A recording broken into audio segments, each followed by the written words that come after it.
Hi, my name is Aron, and I'm gonna talk to you guys about how to control, manipulate, and create fire with your sheer thought or with your body.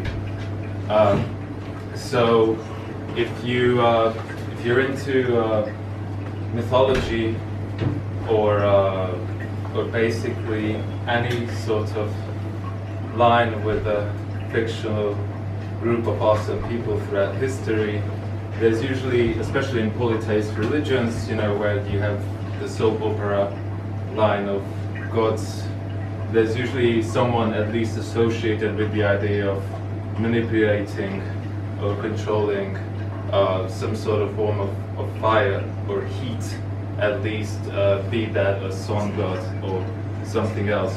And the same way as in contemporary fiction, mostly in any imagined universe, be that comic books or video games or television series where you feature a gang of supernatural people, you do end up at least with a fire dude. Be that with the Fantastic Four has the flame, what is it? Human Torch. Human Torch, there you go. Or Pyro in the X-Men, or the whole, the Last Airbenders has a whole tribe who basically base around their whole identity about hanging around and creating fire. But in the real life, it's a bit more complicated, and although there are certain things that we can do with fire that has been proven to be kind of safe, be that firewalking, sort of breathing fire, which is more like you exhale sort of fume and a flame and then it lights up, great for Javanese rituals and black metal shows. But other than that, there are several few instances where people were reported to have this amazing skill. One of the first one and most notable one is from about in the 1880s. In this town called Paw, Michigan. There was a 27-year-old Afro-American man reported by the name of, and I will look at my notes now, A. William Underwood, who would perform a trick for about 25 cents at the time, which was great money. He would ask for a handkerchief and would take it, rub it against between his palms and, just like my notes that I'm doing right now, and on his teeth, and then when he would breathe, this piece of handkerchief, although these are my notes, would catch on fire. And everyone was amazed by it. The whole state of Michigan's scientific community fled to see this amazing person, and they conducted tests with him that they would wake him up in the middle of the night, drag him out, wash him, ask him to take a glass of water, spit it out, clean him, and then he would still be able to perform this trick. And everyone was amazed, and it was quite good money at the time. I mean, for a 27-year-old Afro-American man earning 25 cents to do this trick, it's bloody amazing money. So, so at the end, well, later on, the explanation sort of goes in the way that he probably had a piece of phosphorus in his mouth, like something up here at his gum, that he was somehow spit into the whole thing. But then again, because phosphorus up to tension, it lights up about 30 degrees Celsius it needs, and then it catches on fire. But then you would think that this guy, then he had to hang around with a piece of phosphorus in his mouth 24/7, just in case someone comes and asks for this trick, which doesn't really worth this money to do on any level.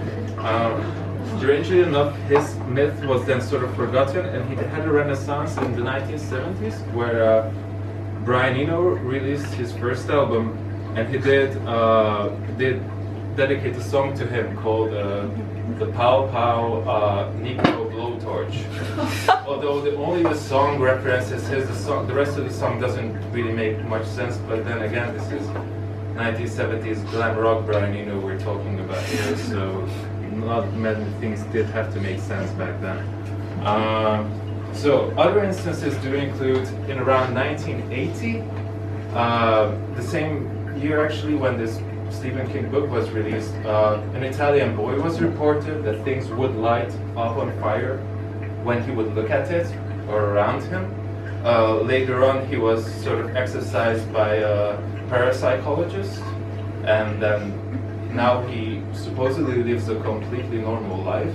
And then the latest news is around 2011, when a 3-year-old Filipino girl would light up things by staring at them and saying their names. So I would say fire out of June piano, and then this piano would light up, which got the town so panicked, including the mayor and the chief police, that there was a fire truck constantly stationed next to their house in case something happens. The parents also suffered some serious sleep deprivation because of the media attention they got.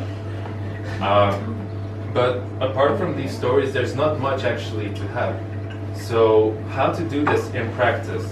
Well, one of the things, how to control fire with your thought. I mean, obviously there are some people here from the art science department and from the geekier side of this planet.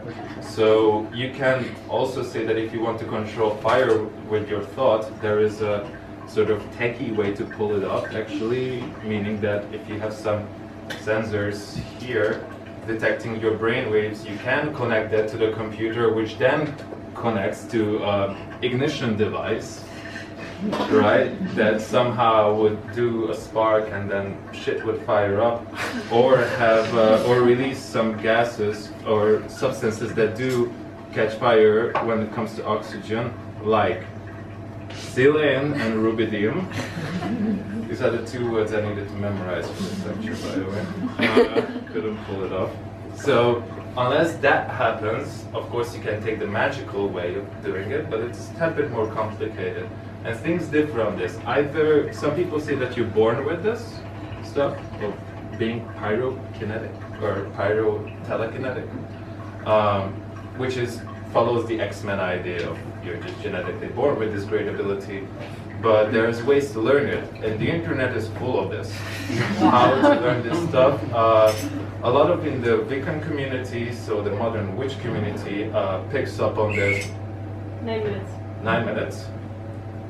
That's also great, but you do have this community having absolutely casual conversations and noted firebenders talking about this stuff as their grocery things. A lot of things related to Psi and Chi energy, and you can basically learn on the internet, supposedly with no videos demonstrated, how to either make candles dance, from the simplest one, to turn yourself into a human jetpack. And there's people having a forum conversations on this, to how to ignite yourself and fly from one place to the other. So I tried some of them. I don't have much success with it.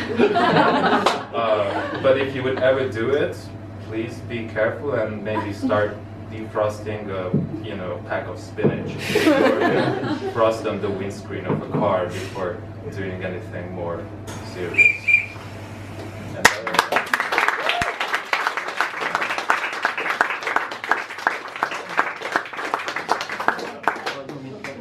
Questions? Would you like to have it yourself? And if you would, how would you use it? Would I like to have the ability to light up? Pyrokenesis, yeah. Yeah, well, of course. Yeah. That was a question. Yes, How would you use it? how would you use it? Well, I would use it to break the ice at parties.